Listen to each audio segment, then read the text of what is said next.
Hello, welcome to Sound and Furry Book Reviews. As usual, I am Tina. Today I'm doing a TBR video for June because I am doing another readathon. I'm doing the DessertAthon. So I haven't done a personality-related tag in a while, but one of the things about me you might not know is that I love cooking and baking. I love making fancy cakes, and I've tried some fairly complex stuff. Like I tried an entremets mousse layer cake one time with a mirror glaze. The glaze could have been better, but whatever. It was the first try, and it was pretty fun. I would try a mirror glaze again. As such, because I love baking, despite just doing the May the Force Be With You readathon, I saw Eric at Break Even Books' informational video about this readathon, and I had to do it because I was like, yummy.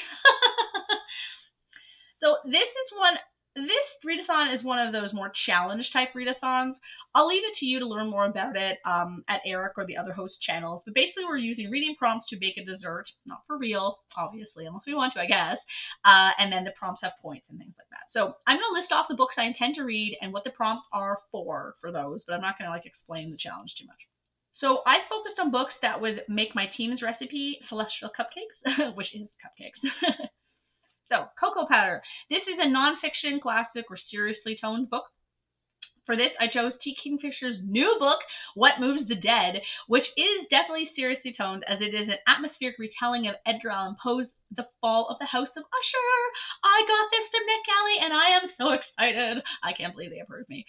Flower. This is a favorite genre. This is obviously classic science fiction. I'm reading, where is it? Oh, it's up there. Armada. It is a space war scenario book, and I'm very much looking forward to this because I've heard it's really good. Sugar. This is a feel-good book.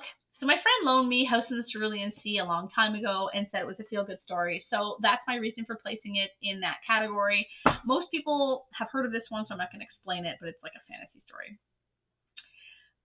Milk is a white or not original cover. I'm going to sneak in an easy one here, and by easy, I mean quick, and that's The Witch Doesn't Burn in this one. I've got it up there in the stack, but here's the cover. It's poetry, angry, feminist poetry. I'm totally here for that. Eggs is part of a series. This is Incatatus by Jacob Weiss, which is part one of a series. I stumbled across this one on NetGalley, and the cover is really cool. I mean, look at that cover. It's so cool. Here's what drew me to it as well. Xiao has two choices. Live and die the boring corporate life her father demands, or go on an adventure searching for space pirate treasure. Yeah, I didn't need to read anything else. I was just like, request. The next prompt is Vanilla. This is a book I keep saying I will read. This is The Pain Eater by Kyle Muntz. As the author asked me to read this a long time ago, and I kept saying I will, so this time I finally will read it. It's about a creature that eats human pain, and this is clearly a horror novel, and I'm pretty excited about this one, actually. Salt is a tearjerker. This is The Last Quinista. Okay, this might be a stretch, but a lot of reviews on Goodreads said they cried, so here we go. It's also a book that we're doing for the Interstellar Book Club. Apparently it's middle grade. I'm always looking for books to get for my kids, and so I'll try it. I'm actually more likely to enjoy a middle grade story than I am than a YA, so we'll see about that. I'm probably going to listen to this one on audiobook. So doing all these books will allow me to get regular points, some sci-fi specific points, and allow me to get some team recipe points as well. Then, because the prompts, not the books, count towards another recipe, I'm going to try and read a couple more to make the cookies recipe.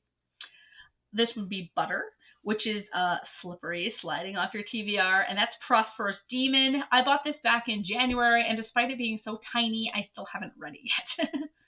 It's a novella. Chocolate Chips. This is a guilty pleasure read, and that is the Fifth Element book.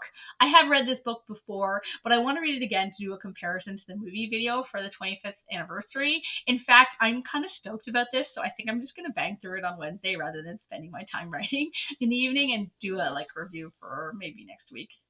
Depends how much time I have. I also have a NetGalley arc that didn't fit anywhere called Unnatural Ends, which is a murder mystery. And then I also kind of promised you guys I'd read Ensnared Part 2 if I got to 200 subs. So I hopefully can be able to squeeze that in. Both of those will get me Whipped Cream, which is outside my usual genre, which would be the Ensnared Part 2. And then Strawberries, which is published the last 12 months, which is Unnatural Ends because it's not published yet. And that's, well, I guess it's technically out because I have it. So yeah. Anyway. anyway, that's my rather lengthy TBR for June. We'll see if I get through it all, but I deliberately picked kind of short novels, so hopefully I do. Yeah, so let me know if you've read any of these. Let me know if you think I'm going to make this or not. You can take bets on whether or not I'll read all of these books or not. I have no idea. So yeah, thanks for watching, and yeah, please check out the host channels. I've linked them below that explain the Readathon. Yeah, thanks.